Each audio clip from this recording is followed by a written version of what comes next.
यदि भारत सरकार ने कोई कांड कर दिया है, कोई भी संवैधानिक मामला है, कोई नियम उल्टा सीधा बना दो, तो यदि इसका कोई विवाद खड़ा होता है तो इसका जो वकालत करेगा ना सुप्रीम कोर्ट में, तो वो करेगा अटॉर्नी जनरल ऑफ इंडिया। जी हाँ, जिसको बैरिस्टर कर लाए हो तो आप भारत में आ गए हो, तो भारत में भी आप केस नहीं लड़ सकते हो। अब जो कहा हम इंग्लैंड से करके आ गए तो करके आओ ही हो। यदि आपको भारत में केस लड़ना है तो आपके लिए क्या करना पड़ेगा, state bar council of India में रजिस्ट्रेशन कराना पड़ेगा। दूसरा, ऑल इंडिया बार एग्जाम नाम की एक परीक्षा होती है, वो परीक्षा में पास करना पड़ेगा। वो परीक्षा में डिस्ट्रिक्ट कोर्ट और हाई कोर्ट में जो केस लड़ता है उसको हम एडवोकेट कहते हैं, और वही जो सुप्रीम कोर्ट में केस लड़ता है उसको एडवोकेट ऑन रिकॉर्ड कहते हैं। यानी हर कोर्ट के बहुत बड़े बड़े नियम कानून होता है। सबसे पहले तो वकील को इसलिए रखा जाता है क्योंकि आम जनता को कानून की जानकारी होती ही नहीं है। किसी भी कोर्ट में केस लड़ने को हम प्रैक्टिस कहते हैं। तो आपको एक लाइसेंस मिल जाए। भारत में LLB का रहो तो तुम लॉयर कहलाओ। क्या कहलाओ? लॉयर कहो। लेकिन जाए डिग्री तुम कहाँ, लंदन चले जाओ या इंग्लैंड चले जाओ, वहां से कानून की पढ़ाई करो और वो पूरी ट्रेनिंग कंप्लीट कर लो तो आप बैरिस्टर कहलाओ। जाए सिंपल।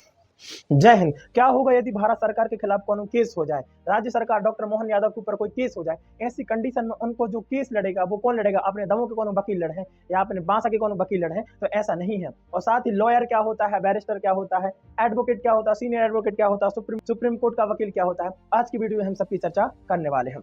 जैसे अपन 12वीं के बाद 3 साल या 5 साल का कोर्स करते हैं, चाहे BSc हो गया, चाहे MA हो गया, चाहे BTech हो गया, इसके बाद हम क्या कहलाते हैं? BA वाले ग्रेजुएट कहलाते हैं, BTech वाले क्या इंजीनियर कहलाएंगे, MSc वाले क्या हाँ भाई MSc करके ग्रेजुएशन कर लिए कहलाएंगे। वैसे यदि आप 12वीं के बाद 3 साल या 5 साल को कानून की पढ़ाई करो, वो कोर्सों कही जाते हैं LLB, तो आप लॉयर कहलाओ। क्या कहलाओ? लॉयर नहीं, लड़कीबाजी मत करो, लॉयर। क्या? लॉयर।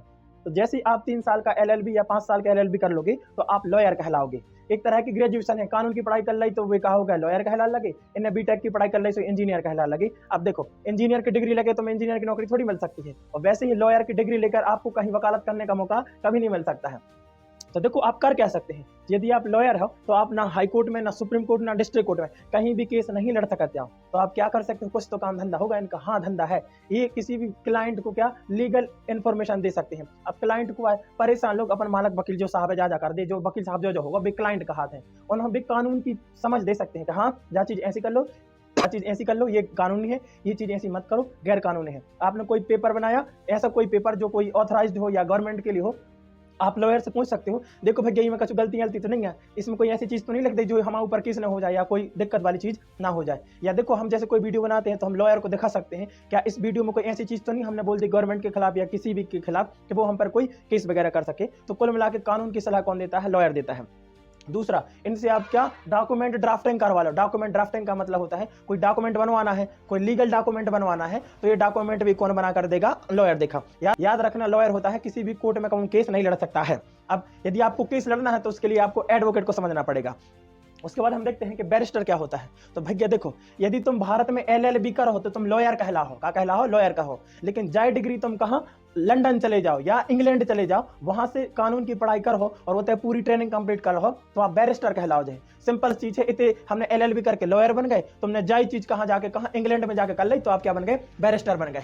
तो यदि आप बैरिस्टर कर लाए हो तो आप भारत में आ गए हो, तो भारत में भी आप केस नहीं लड़ सकते हो। अब जो कहा हम इंग्लैंड से करके आ गए तो करके आओ ही हो। यदि आपको भारत में केस लड़ना है तो आपके लिए क्या करना पड़ेगा? State bar council of India में रजिस्ट्रेशन कराना पड़ेगा। दूसरा, ऑल इंडिया बार एग्जाम नाम की एक परीक्षा होती है, वो परीक्षा में पास करना पड़ेगा। वो परीक्षा जैसे तुम पास कर लो तब तुम एलिजिबल हो जाओगे डिस्ट्रिक्ट कोर्ट में और हाई कोर्ट में क्या वकालत करने के लिए। याद रखिए, अभी सुप्रीम कोर्ट में तुम वकील वगैरह नहीं बन सकते। कुल मिला के जो लॉयर होता है ये केस नहीं लड़ सकता है, जो बैरिस्टर होता है ये भी केस वगैरह नहीं लड़ सकता है। अब आते हैं भैया एडवोकेट पे। जो एडवोकेट होते हैं लॉयर के बाद, देखो हर एडवोकेट पहले लॉयर होता है, यानी ग्रेजुएशन तो सबको करनी पड़ेगी। तो यानी जो एडवोकेट होते हैं इनको लॉयर की पढ़ाई करनी पड़ेगी, यानी LLB तो करनी पड़ेगी। दूसरा, इनको क्या करना पड़ेगा? State bar council of India नाम की एक संस्था है जो गवर्नमेंट संस्था होती है, जिसको supreme court of India control करता है। इसमें आपको रजिस्ट्रेशन कराना पड़ेगा। हाँ भैया हमें अपीयर होने हैं, हमें केस लड़ो सीखने हैं, तो रजिस्ट्रेशन कराओ। रजिस्ट्रेशन कराने के बाद आपको एक परीक्षा देनी पड़ेगी जो कि इस ऑल इंडिया बार एग्जाम कहलाता है। क्या कहलाता है?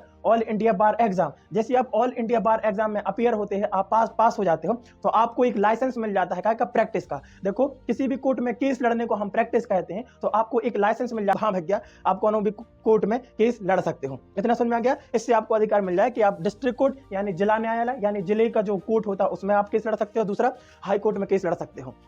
याद रखिए, अभी आप सुप्रीम कोर्ट में केस नहीं लड़ सकते, हल्के में मतलब सुप्रीम कोर्ट। देखो हर कोर्ट के बहुत बड़े बड़े नियम कानून होता है। सबसे पहले तो वकील को इसलिए रखा जाता है क्योंकि आम जनता को कानून की जानकारी होती ही नहीं है, उन्हें टाइम नहीं है, गंगा चरावे से, बछिया चरावे से, बीड़ी बनावे से, बीड़ी पीवे से, इससे कोई टाइम नहीं है। एक लाइन सही, जैसे सुप्रीम कोर्ट में यदि आपको वकालत करनी है, सुप्रीम कोर्ट में केस लड़ना है, तो आप ऐसा नहीं चलेगा कि आप state bar council of India में रजिस्ट्रेशन है और हमारे पास ऑल इंडिया बार एग्जाम भी क्वालिफाइड करे हैं तो हम सुप्रीम कोर्ट में केस लड़े, कुचार के फेंक देवे। पहले समझो, सुप्रीम कोर्ट देश में एक ही सुप्रीम कोर्ट है और बड़े बड़े जो केस होते हैं, पूरे भारत के बड़े बड़े जो केस होते हैं वो सुप्रीम कोर्ट को हैंडल करता है। लाखों करोड़ों केस होते हैं, जी हाँ, कम से कम 4-5 करोड़ जो केस हैं वो पेंडिंग डाले हैं। इतने ज्यादा केस पेंडिंग का नतीजा है कि क्योंकि एक ही सुप्रीम कोर्ट है, बहुत ज्यादा टाइम लगता है इनकी सुनवाई वगैरह में।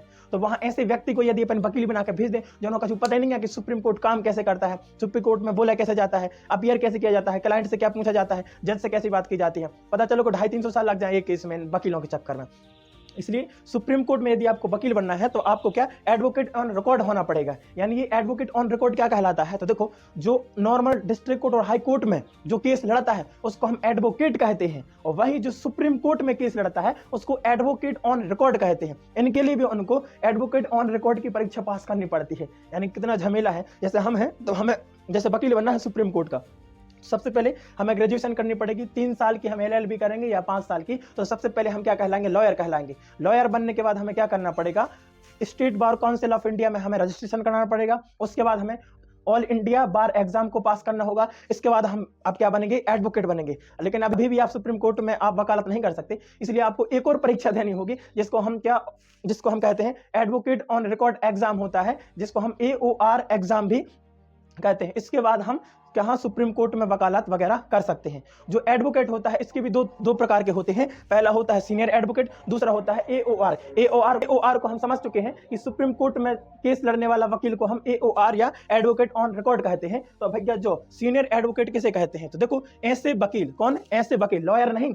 ऐसे वकील जिनको हाई कोर्ट में या सुप्रीम कोर्ट में बहुत ज्यादा अनुभव हो गया है वकालत करते करते। तो ऐसी कंडीशन में सुप्रीम कोर्ट के जज या हाई कोर्ट के जज ऐसे एडवोकेट को क्या टाइटल दे देते हैं, उपाधि दे देते हैं, एक सम्मान दे देते हैं कि अब आज से आप सीनियर एडवोकेट कहलाओगे। तो ये एक टाइटल है, ना कि कोई डिग्री है। ये सुप्रीम कोर्ट के जज या हाई कोर्ट के जज के द्वारा दी जाती है। अब ऐसा क्यों किया जाता है, देखो जो पुराने बहुत ज्यादा एक्सपीरियंस वाले जो सीनियर वकील हो जाते हैं, देखो उनको बहुत ज्यादा एक्सपीरियंस हो जाता है, दूसरा उनको बहुत भयानक नॉलेज हो जाता है। अब कोई वकील है वो नया है, उसको वहां वकालत करने में 1 घंटा लग रहा है, लेकिन जो सीनियर वकील है जिसके पास बहुत ज्यादा एक्सपीरियंस है वो इस चीज को 10 मिनट में क्लियर कर देगा।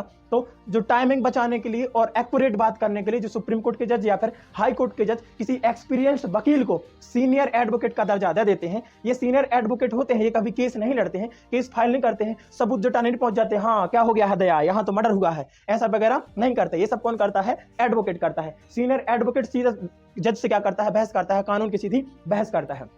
ठीक है, अब जा बताओ जो एडवोकेट ऑन रिकॉर्ड क्या करता है। तो देखो एडवोकेट ऑन रिकॉर्ड होता है, ये सीनियर एडवोकेट से ज्यादा बड़ा होता है, लेकिन याद रखना सम्मान इनका ज्यादा होता है, ज्ञान इनके पास ज्यादा होता है, ये स्पेशलिस्ट होते हैं। तो क्या होता है, कभी कभी सुप्रीम कोर्ट में कोई केस चल रहा है तो उसको कौन लड़ता है, AOR एडवोकेट ऑन रिकॉर्ड होता है, ये लड़ता है। लेकिन यदि इसको लगता है कि नहीं इसकी जगह पर हम इनको लड़वा सकते हैं, किनको, सीनियर एडवोकेट को, तो ऐसा हो सकता है। यानी हम है कौन कहलाए, AOR एडवोकेट ऑन रिकॉर्ड। हमें लगता है हमें अपना केस जो हमारे पास केस आया है हम भी लड़ सकते हैं, लेकिन हमें लगता है हमें इनसे लड़वाना है, तो कौन, सीनियर एडवोकेट से हम वो केस लड़वा सकते हैं। याद रखना, ये पूछने नहीं जाएंगे वकील, उनसे नहीं मिलेंगे, क्लाइंट वगैरह से नहीं मिलेंगे, कोई कुछ नहीं करेंगे, ये सिर्फ कानून की बात करेंगे, कौन से, जज से। हाँ, संवैधानिक मामलों में जो क्रिटिकल मामले होते हैं वहां पर सीनियर एडवोकेट को हायर किया जाता है, क्योंकि ये सिर्फ क्या लॉ टू लॉ बात करते हैं, यानी उल्टी सीधी बात नहीं करते। जज को इनको कोई चीज समझाना नहीं होता, इनको अच्छे से पता होता है क्या कैसे हैंडल करना है। अब हम आते हैं कि आखिर यदि भारत सरकार ने कोई कांड कर दिया है तो उनका वकील कौन सा वकील होगा, कौन लड़ेगा वहां पर, हाई कोर्ट या सुप्रीम कोर्ट जाके कौन सा वकील लड़ेगा, जी अपने किल्लू राम तिवारी जे जाएंगे, ये पुन्नू जाएंगे, ये वकील वहां नहीं चलते हैं। भारत सरकार का केस है, कोई नॉर्मल व्यक्ति केस नहीं लड़ सकता है। इसकी चर्चा हमारे संविधान में है। यदि भारत सरकार ने कोई कांड कर दिया है, कोई भी संवैधानिक मामला है, कोई नियम उल्टा सीधा बना दो, तो यदि इसका कोई विवाद खड़ा होता है तो इसका जो वकालत करेगा ना सुप्रीम कोर्ट में, तो वो करेगा अटॉर्नी जनरल ऑफ इंडिया। जी हाँ, जिसको क्या महान न्यायवादी कहते हैं। यह राष्ट्रपति के द्वारा अनुच्छेद 76 के तहत नियुक्त होता है।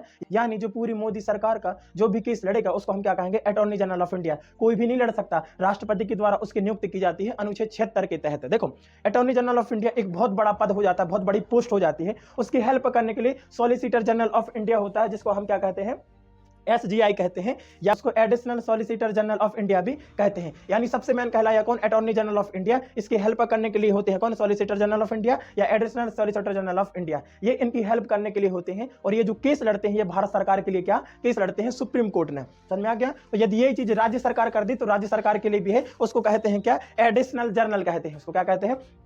एडिशनल जनरल या राज्य महाधिवक्ता कहलाता है। ये राज्य सरकार का केस लड़ता है। आप सुनो, लॉयर को हम वकील कहते हैं, एडवोकेट को हम अधिवक्ता कहते हैं। तो हमेशा अधिवक्ता ही कहां केस लड़ता है, और केस में क्या है? हियरिंग करता है, यानी कोई भी तरह की जो बहस करता है वो एडवोकेट करता है। लॉयर सब फालतू काम करता है, हाँ कानूनी सलाह दे दे, डॉक्यूमेंट भरता, नोटरी करवा दे, ये काम करता है। तो आपको कैसा लगा आज का वीडियो? मिलते हैं अगली वीडियो में, तब तक के लिए जय हिंद।